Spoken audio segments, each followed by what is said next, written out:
მე სიტყვის აკადემიაში მომწონს თავისუფალი სიტყვის უფლება. აქ რაც არ უნდა ვთქვა, ჩემი ხმა ისმის. ბოლო გაკვეთილი ფსიქოლოგია ქონდა და ძალიან საინტერესო თემა ქონდა, პროფესია.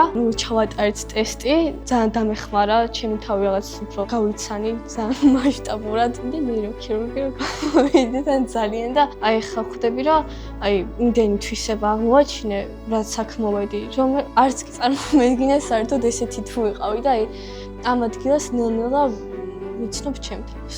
სიტყვის აკადემია არის ჩემთვის ერთ-ერთი ყველაზე დიდი აღმოჩენა, რადგან მასში არის ძალიან ბევრი დადებითი მხარე, მაგალითად როგორიც არის მეგობრების გაჩენა. დამეხმარა მე უფრო კომუნიკაბელური გახსნილი პიროვნება ჩამოვყალიბდი, როგორც მე შევამჩნიე. ძალიან ბევრი რაღაც ვსწავლე, ცხოვრებაში როგორ უნდა გადადგას სწორი ნაბიჯები, როგორ უნდა გამოხატოს სწორადაზრი, მშობლებზეც ვისწავლე ძალიან ბევრი რაღაც სკოლაზეც.